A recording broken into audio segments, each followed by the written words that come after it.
Hello anyone and everybody watching, and welcome to this installment of Angus Kills the Mood. I am blessing you with another Chris-Chan topic today, specifically on the topic of trolling. What makes a good troll a bad troll, and could you be the next Clyde Cash? This is a good time to give a little disclaimer and a quick answer to that final question. People who try to troll Chris in recent times have been extremely pathetic, and basically ruined the possibility of anybody trolling Chris with a humorous outcome. If you engage in attempts to troll, you will probably get ignored, fail, doxed, and probably all three. I want to talk more about this sentiment towards the latter half of this video, so let's just get into our first subject. This isn't going to be a deep dive of all the trolls' actions and information about them, more of a look at the wider subject of trolling. That being said, most of Chris's classic trolls are loved and revered. Jason Kendrick Howell, Jimmy Hill, Clyde Cash and Vivian G, Blanca, Marvin, Liquid, and Asperchew. Some of them aren't remembered fondly or are outright disliked. Blue Spike, Jack Thaddeus in my opinion, and most recently, the Idea Guy. Well, what separates a good troll from a bad troll? The answer is content. Good trolls produce funny content and do so without being overly cruel. When trolls started attacking Chris, they basically had two avenues of attack. Attack or mock Chris's character, or attack or mock Sonichu. The first recorded instance of an anonymous person trolling Chris was when Jason Kendrick Howell created the Encyclopedia Dramatica page in 2007, wherein he mocks Chris's comics and characters, and how Chris appears in his comics. Since Chris made very few videos before the creation of the Encyclopedia Dramatica page, the only real thing of substance to troll Chris with was the mockery of his comic characters. Once he started making videos about his life, and as more content he made was uncovered and released, trolls had more surface area to attack Chris himself. These attacks on Chris's character often manifested themselves in challenges of his worldview, interference with his love quest, imitation of him, and interference with the production and display of his content. Chris's response to these trolls is one of the things that made him infamous. Chris's response to people are rather interesting, as he believes anything he does is absolutely effective in its mission. Because of this arrogance, many of his early responses to trolls just come in the forms of Chris demanding that they stop and threatening action against him. Later, Chris goes through a phase where he believes that only demonstration of his martial prowess can deter the trolls. These videos mostly come in late 2009 and 2010 as a response to the continued trolling of Clyde Cash.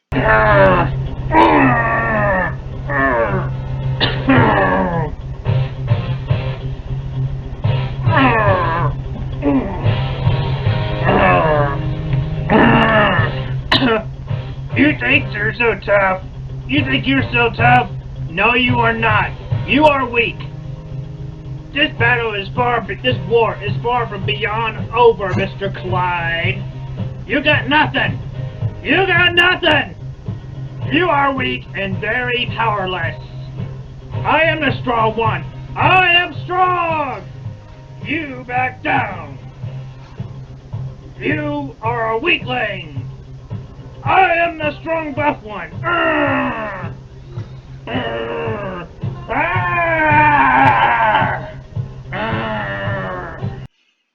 As with everything, Chris uses his comics to play out his fantasies. This remains true as he inserts his trolls into his comics so he can enact his vengeance on them. The most infamous of these cases is in Sonichu issue 10, where Chris authors the execution of the Asperchew 4 and the deaths of Clyde Cash and Jack Thaddeus. This would be later retconned during Idea Guy version 1's control over Chris in late 2017, early 2018. An example of good trolling would be Liquid Chris's imitation and mockery of Chris, which got him to react instantly with humorous results while having no effect on Chris's actual life or beliefs. The thing that made Liquid Chris a great troll was the content he produced was humorous by itself, which made it funnier to watch Chris's reaction. And so I woke up in a meat packing factory. I knew it was a meat packing factory because there was a lot of pictures of ducks hanging around. Yeah, he made me get on camera, and then he force-fed me a lot of GRUGS. I didn't even know there were so many kinds of them. I passed out before I could even before I could even tell. And the next thing you know, I'm waking up in the middle of the Sahara Desert and my anus is bleeding. I'm bleeding out of my... So just all y'all, so you know by now, that imposter is a homosexual. I had to get an operation. So I crawled through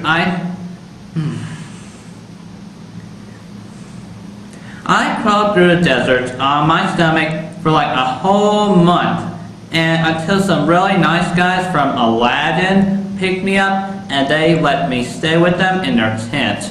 And they took me to a city and where I found out that I had been kidnapped and taken to Africa. The reason Liquid was so effective in getting a response from Chris was he exploited Chris's ego by imitating him. Chris's arch-nemesis is arguably the troll Clyde Cash. Clyde Cash might be the most notorious troll of them all, and part of this comes from his mythos and mystery. His fake origin story and fictional actions built a fake character that made it easier for Chris to respond negatively and funnier to watch. Clyde's use of alternate identities allowed him to influence Chris in multiple different ways. These alternate identities included Greg Mays, Shigeru Miyamoto, and Reggie Fils-Aimé. In the Greg. If you do not re-upload science.net back to the way it was before you even started, I will come down at you with my boys from Nintendo and my lawyer man from Nintendo, Jay-Z. He gonna come down with his boys from Nintendo and the boys at Sega. They're gonna track you down. We're gonna punish you for what you did if you don't bring my website back up to the way it was. Jay-Z, if you were the one of the trolls that wanted a response, you're getting it. So just listen to me, you jerk. Re-upload it, or we're gonna rain heckle on you, because I'm not afraid to show my thanks. For 2 years, it seemed like Clyde Cash was at every turn Chris took, as he gained access to Chris's websites multiple times and held them at ransom, and forced Chris to make videos for him, mostly attacking Chris's sexual orientation. The Clyde Cash persona took a few months' break during the early Liquid saga, only to return again and to continue to troll Chris, which results in some wonderful videos. While Clyde's methods were slightly more sinister, they failed to cross the line into cruelty, as they often had Chris responding to fake scenarios, which of course had no real impact on Chris's life. Clyde's connection to the other trolls helped build his mythos and turned him into a cartoonish villain, which was easily understood by Chris, making him easier to attack, and harmlessly played into Chris's delusion that he was facing some Saturday morning cartoon level threat. As I have already said, trolls have two main avenues for attack on Chris's character, Sonichu or Chris himself. Several of these trolls chose to take the latter. The most famous of them are Jimmy Hill and Alec Benson Leary, the creator of Asperchew. The Jimmy Hill troll took the identity of an English soccer personality and pretended to create fake Sonichu merch and comments making fun of Chris. Leary, several years later, did something similar and created Asperchew, which was a vessel to poke fun at Chris, his beliefs, and his characters. These trolls are effective because they are funny and they mock Sonichu, which makes them even funnier. And by doing this, they are attacking what Chris believes to be his ultimate creation and an extension of himself. In summary, good trolls are those whose actions are either funny by themselves, deceive Chris in a way that inflates his ego, or makes him think that he is confronting an important character, holding things ransom while only demanding small things in return, and being somewhat honorable in actually returning those things to Chris, attacking Chris's character or Sonichu in a way that doesn't actually affect him, but makes him feel strongly enough to respond in his natural, cringy way. There are many other good trolls who will receive videos breaking them down in the future, but now it's time to address the bad or controversial trolls, and before we begin, I have to make an announcement. You may not like these people, but they are important, and they were quite influential on Chris. I am going to explain to you why they might have been effective as trolls, even if I don't like their methods or their outcome. When you think of classic Chris Chan trolls, one of the names that should pop into your head should be Blue Spike. I have to give a little bit of explanation just in case you magically don't know who this is, but Blue Spike was a troll who took on two different personalities to troll Chris, Max and Julie Milvania. Julie was a female persona who was a fake sweetheart to Chris to give Blue Spike leverage over him, while Max was Julie's evil brother. Blue Spike used the Julie persona to create a lot of sexual content with Chris, which is kind of weird, such as Bob Walks In and For Julie's Eyes Only. Both of those you can find on the Quickie. I can't show audio or images of them because they'll probably get me kicked off YouTube. But he leaked those things using the Max persona. The more controversial elements of Blue Spike as a troll come from Amadio. Amadio? What the fuck is wrong with me? My script, oh my goodness. My script says mumble, but I read that as Maudible. I'm just retarded. From a Mumble Chat audio clip called Julie Reveals Herself, where the Max persona holds Chris's PSN, Yahoo account, and Julie ransom. He told Chris that if he wants to meet Julie, he has to give up his PSN and Yahoo accounts. This being the height of Chris's love quest and his assumption that Julie was a real person, he chose Julie. Max, during this call, forced Chris to shove his medallion up his ass if he didn't want Max to sell his account information on eBay. Finally, Blue Spike announced that Julie isn't real, and he was going to send the recordings of their sex chats to Chris Hansen and expose him as a pedophile, as Blue Spike in reality was a 13-year-old boy. I don't think I need to explain why this is fucked up, but I'm going to anyway. Chris is extremely gullible and thought that Julie was a real person and was willing to shove his most prized medallion up his ass in order to be with her, only to find out that it was all a ploy. This is quite literally emotional abuse of a mentally ill person. The actual audio is extremely hard to listen to, and it is interrupted several times by other trolls, including Clyde Cash, telling him to stop. This is where most people draw the line and defines what is a bad troll. There is a difference between actually abusing Chris and hacking his PSN pretending to be Reggie or something. There are several trolls who I don't think are very funny, but manage to get Chris's attention and wrath, primarily Jack Thaddeus. Keep in mind, this is just my opinion, but I don't think Jack was very funny. The only entertaining thing he made Chris do was hump his PS3. Particularly his phone calls with Chris demonstrate how poor he was into provoking Chris into funny reactions, with Chris giving half-assed responses and literally hanging up on him, something he didn't do to Clyde or Liquid. To me, Jack was kind of in a weird place. He wasn't very funny.